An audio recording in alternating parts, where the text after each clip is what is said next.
Hello and welcome back to the Franchise Growth Pod. This is Belle, lead on all things marketing at AC Inc. And I am here today with someone brand new to the podcast. I feel like I need to give you some sort of like drum roll or like trumpets or something like that. I am here with Stephanie, who is not brand new to the team, but we haven't had you on the podcast yet. Welcome, Stephanie. Thank you. Thanks for having me. Woo! We're Fanfare. doing silent clapping for anyone who's not watching on YouTube. Stephanie, welcome to the podcast. This is your first podcast you've done, you said? Yeah, it is. It's the first podcast I've listened to a ton. First one I've done. Amazing. That's so exciting. So Stephanie joined the team back in the spring of 2023. And Stephanie has so many incredible experiences in the franchise space, like such a varied, diverse array of things you've done in business development, in franchising, the roles you've had, the tasks you've taken on. And you came on board as a franchise growth advisor, of course. But your specialty is in our education and training space, and specifically our online live course, which launched back in the summer.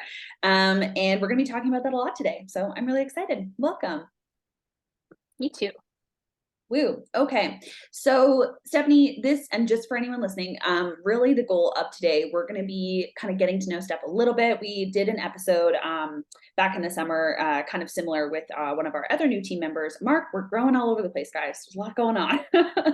And same thing, we're really just going to be getting to know Steph, giving a bit of background because you might be hearing her on the pod a little bit more. So we want to obviously get to know you a little bit now. And then also for anyone who saw that we launched our online live course, our franchisee training and coaching strategies course. We launched that back in early August? Yep. Maybe middle of July. Mid-August. Yeah. And then it actually started in mid-August. And Steph is the instructor for that awesome course. And it has been getting so much incredible results. At the time of recording, we're actually kind of like halfway through the course. So the course hasn't actually finished yet, but with our recording time here. But we're going to be getting a bunch of insights on.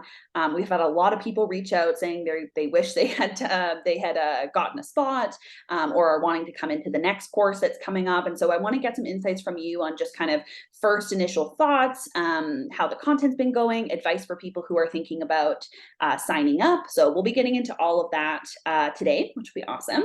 But I want to start with, I always open these episodes with a like icebreaker question, because it's kind of the AC thing. It's like have a super random, funny icebreaker. If you've ever been on one of our roundtables or anything, that is very much something we do a lot of. So I have a really random one for you today. Are you ready? Let's go. Stephanie keeps making hand gestures and forgetting that a lot of people are just listening. So she just did some other clapping. Again, we have to say the things we're saying on podcasts, not just do them. I talk with my hands so much. Oh, same. That's something me and you very much have in common. Okay, this is going to be a fun one. What was your first word? Did you have like a fun first word that you said when you were a kid or baby, I guess? Ooh, that's a good one. I don't know what it is. On a funnier note, I know the first curse word I said because that was like the big story in the family, because a doctor gave me a shot and I was like, I don't know, like 18 months, just barely in it. And then I just said, shit, that hurts. And my mom was mortified because she is like the most like P's and Q's kind of person in the world. Like she's the person that goes to a doctor because something's wrong and they're like, what's wrong? And she's like, I shouldn't have to bother you. Like, that's my mom. So the fact that I said this and I was that young, she was just, it was the end. My father to this day, we're like 40 years later and has not heard the end of, you made her say this. Yeah, totally. That was all on you. That is so funny. Also, can we say that speaks volumes that you can't remember your first word, but you do remember the first curse word? That is so funny. But that wasn't your first thing you said, though. Like saying shit was no. It wasn't the first thing I said. It just like wasn't like a recorded thing. Like my mom's never been like, this was your first word. I remember when my kids had their first word and then being like, what was it? And she always goes back to this story. She's like, I don't know, remember that was, but I remember this. And I'm like, hilarious. So like I said, dad will never live that one down. Your kids have any funny ones that they said? I feel like mom and dad are like typical ones, but did your kids have any like different, unique ones when they were? little? No, they were mom and dad. Yeah. My daughter was food, like it was food and milk. We also taught our kids sign. Yeah, yeah, So, yeah. like the words like kind of came a little later. So they were signing a little bit more of what they wanted and like that kind of stuff. So her first word like was through sign language, and it was more food. She Yeah. figured that one out, and like that's what she walked That was her around doing go-to. all the time. I mean, what more do More you food. need at that age, to be honest? Exactly. And so it was just so funny. And so, That's you really knew cute. what she And wanted, right?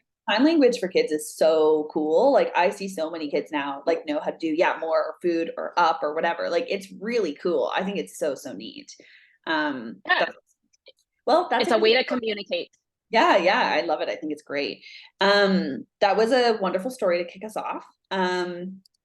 I actually do want to start too. You and I met before you, like eons before you joined the team, several, maybe 2.5 years ago. At it was IFA, wasn't it? You and I met at Yeah. IFA? Yeah, and I remember we went to a dinner. It wasn't a dinner, it was like an evening event type thing. And I think it was a bunch of different brands had come together to put it on. And we ended up it was packed. And I remember you and I, it was like the first time we met, and we had to share a chair because there were so many people at this event, and we were like, we need to sit down. So we ended up kind of like splitting this like I don't know, patio chair situation. And that was the first time I met you, and we had a great time. That was a lovely evening. No, you're absolutely right. We needed a break. We were walking around San Diego for blocks and it was so warm. Yeah. It was, yeah. No, it was exhausting. That was so funny. And I remember just thinking, like, were so smart, so chatty, almost as chatty as me. Both of us chatting with our hands on the same chair, like you guys can imagine. Everyone around us was like, okay. That is so very true. They're like, oh, we're just going to leave them alone for a minute. There's something happening there. There's a lot of energy in like one very condensed space.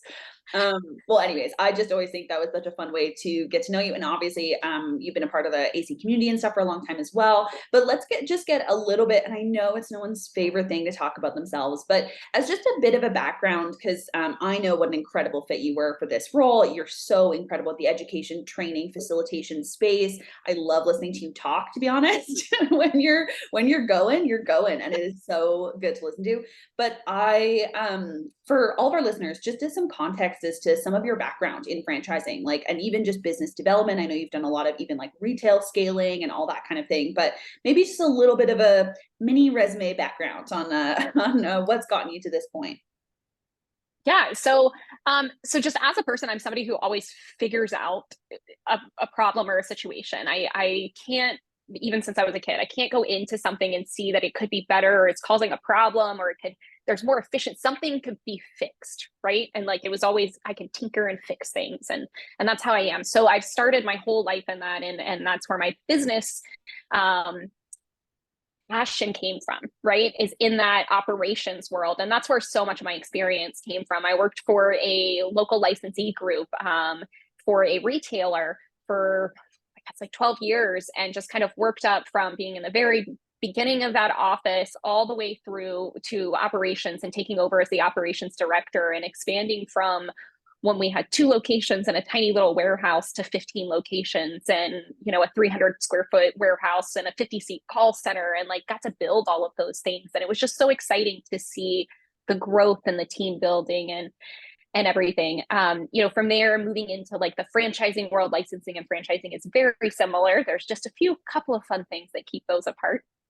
But always being in operations. I once had an employer call me the spider in the web. I have to know all of the things that are happening, feel the little tingles, try to make the action happen before the problem arises and try to see it on the front. And that's where I've always kind of thrived. It's just seeing all the different angles, trying to make them work together to really pull a business forward. And my most recent foray was in franchising as a COO of a franchisor. And that was just really, it was fun because it was the other side, right? You kind of come from being on the ground to then working into like the direct franchisee and then working a little bit with the corporate franchisor and then moving into that franchisor role and seeing all of those different levels that have to happen in a business and all the different relationships.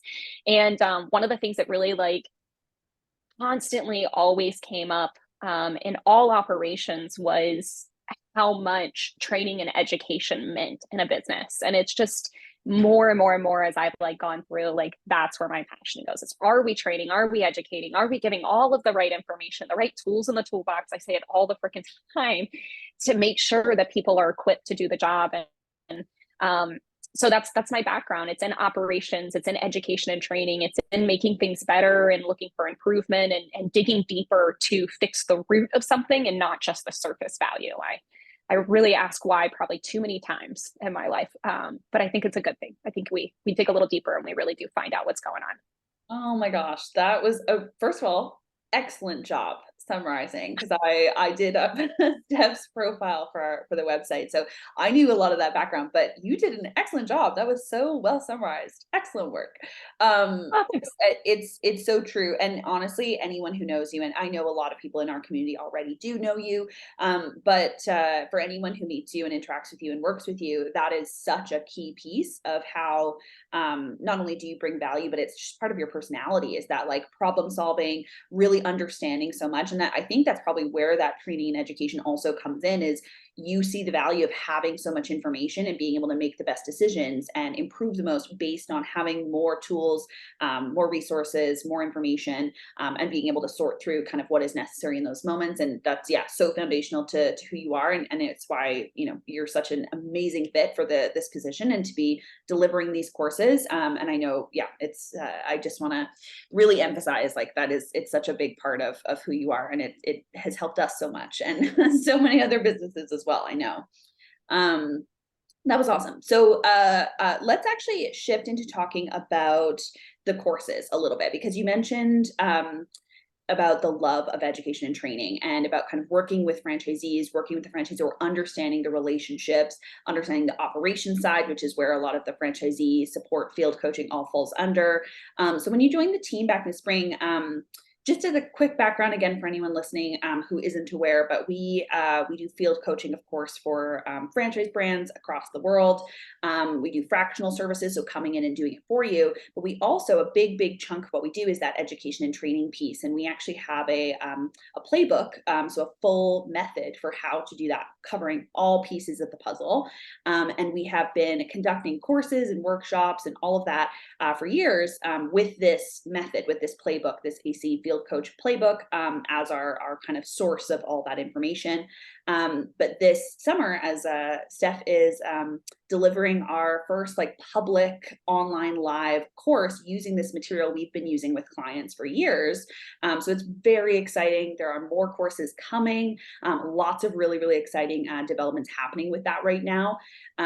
But Steph, for you to be delivering this course, which again has been delivered more privately to clients in the past, but to be delivering it to a bunch of different team members across brands in this like more course interactive way it must be really cool because again I know it's just such a passion for you and we love like you've been doing such an awesome job. We've been loving watching you do it, but what has been kind of your initial thoughts as you've been delivering it and just you know going through the process of being the instructor on something like this?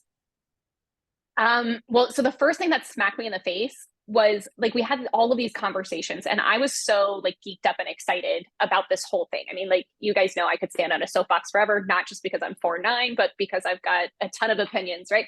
But one of them is training and education, right? Knowledge is power. And so like joining the AC team where that's really where everything is going is just super motivating, exciting. And we all had these conversations and we talked about how everybody knew it was needed in franchise and we see it, but we're not doing it. And who's really interested? And we have all these performance groups and consultant tasks that we do and things, right? So we knew the need was there. And so we knew we would get something. And when we put it out, I remember Stephen actually being like, okay, look, don't stress. It's probably going to be a lot of people. Like we're talking 10. So like, don't panic, but you know, it's going to be a lot. And I'm like, you know what? It's okay. We got this, right? I've done lots of different big groups, small groups, all that stuff and fine. And then I went away for 3 days. Like we launched and I opened my email and within like 24 hours, we were at 30 participants signed up and like we neared almost 60. Like it was, the response was just so cool to see, right? Because it was like, we thought we knew the need, we thought people wanted this and we were so excited to bring it. And then for so many people to be like, yes, we want this and we need this. It was really exciting. And so I'm just so excited to like keep bringing more stuff into the public space, right? And really like improving that whole thought process, like change the mindset of franchising, of knowledge is power, education, it's at the ground, everything's at the ground, build from there. Totally. So yeah. Anyway, I totally agree, and I also think it was so funny. We did have some guesses as to what attendance would be, and yeah, we hit nearly 60 for first course. We only really promoted it for like 2 and a bit weeks. Like it was really just the immediate organic pickup has been so much excitement. And again, because a lot of how we've delivered these types of courses and workshops and stuff in the past have been these smaller groups, it is so exciting, as you said, to see this scalability and see so many people able to get access to this type of information, which is so impactful in a system to be able to coach your franchisees more effectively, make them, create more leaders in their business versus just being like an operator or kind of struggling in the day to day of the business. So yeah, it is really exciting. I totally agree, and really fun to see how it's going to get even bigger. We've got big plans coming up here, folks. But so just to kind of go into that a little bit, because as I said, we launched the course very, very quickly, started off in August, and then we're now mapping out all of our courses coming up for the next year. And there's lots, and we're getting lots of interest, which is, as you said, so exciting. If you're speaking to someone who is thinking about taking one of these courses, and again, they are live, so it is, time committed. They're not just something you go on, fill in a couple questions, watch someone go through some automated slides, and then you're done. Oh no. This is not at all, not at all that type of format. If you were going to give some advice to someone who's in more of like an operations or franchisee support role, but their title isn't field coach itself, like if they have a different type of title, or maybe they cover a different, like a few areas. We've had a few questions just from different people looking at their fall and then their upcoming next year about kind of mapping out budgets or figuring out, what kind of education can we provide to our team. And I'm curious, like from your experience now leading these courses for several weeks, do you think like what would you give as advice for someone who kind of, they don't maybe feel exactly like their role is that exact title or fits those exact pieces, but they know they're in that kind of same space in the system? Are you seeing a ton of value in that? Is there a big wide range right now in the course? I'm actually not 100% sure of this answer, so I'm curious. Okay, so I want to like point out one thing though, is like clarifying, right? Because there's a difference between a title and a role and a responsibility, right? And with a very, very, very, very small grain of salt, take it that titles don't mean anything, right? Roles and responsibilities do. So if you're finding yourself in whatever the title is, and your role and responsibility is to support a franchisee, to coach a franchisee, to get them to come in and really understand the value of changing their mindset to being a strategic operator and not stuck in the day-to-day, constantly there, then there's going to be value in that. It's value in the techniques of how do we work together in that partnership, to understand where they are, understand their goals, right? And also get them to see our point of view to have joint success, right? Partnerships for success with those franchisees. So just because you don't have the title as a franchise business coach or a field coach or something along those lines, if you're a CEO, a director of operations, director of marketing, all of these titles are the ones that we're seeing in our course. Yeah. So it's not just the business coaches, it's because it's all of those interactions. And depending on where your franchise is, you might not necessarily have that titled role, but you have a lot of people in roles that are filling that responsibility, that are interacting with the franchisee, having to be a support system, having to be a coach. And that's what this content is, this topic's about. It's not the role or the title itself, it's the actual role and responsibility, the interaction, the relationship, and how do you use that? How do you really make sure that there's value in that? Oh, that's a really, really good tip. And yeah, I think that is actually something that I've been seeing more and more, even like blog posts, articles, like content on LinkedIn and stuff, talking about that difference between what exactly you're called within a system versus what is your responsibility, what is your role encompass. I think that's a really, really good point to make. And yeah, definitely something that's always tricky when you're trying to say, this is most valuable to people in this type of role. Because really what we should be saying is this is the type of content that's going to be supportive for you if you do these things within a company or within a system, right? Rather than any kind of title or anything that's necessarily connected to that. I think that's a really, really good tip. I want to ask about, so you've done a few sessions so far. We've been getting awesome reviews. I'm going to toot Steph's horn. She's been crushing it. The content is going really well. People are, and it is a process, right? It's a each session builds on itself, right? So it's not just like, hey, here's the answer, right? We have to work through a bunch. But you said something to me after the first session, which I thought was really important to mention, and gives a lot of context as to how this course is a little different than signing up for some sort of like virtual automated workshop. Because it's an online live interactive course every week. You mentioned about how it was super cool seeing people hear things they may even already have in their system, but someone else is talking about using it in a different way or executing on it better than they did or differently than they did. And you were talking about that interactive element. That's a little different than obviously having incredible content. You know, that's a given. That's a huge priority. But that interactive piece is something we're really passionate about. And you mentioned saying like that was really cool to watch right off the bat. Do you want to just add a little bit more to that about kind of how you have seen that play out over the past couple of weeks? Yeah, absolutely. So, and I think that's like the big benefit of having a workshop, right? Is the interaction. It's not just like you said, an online course where you're droning in information and stuff. It comes from the interaction.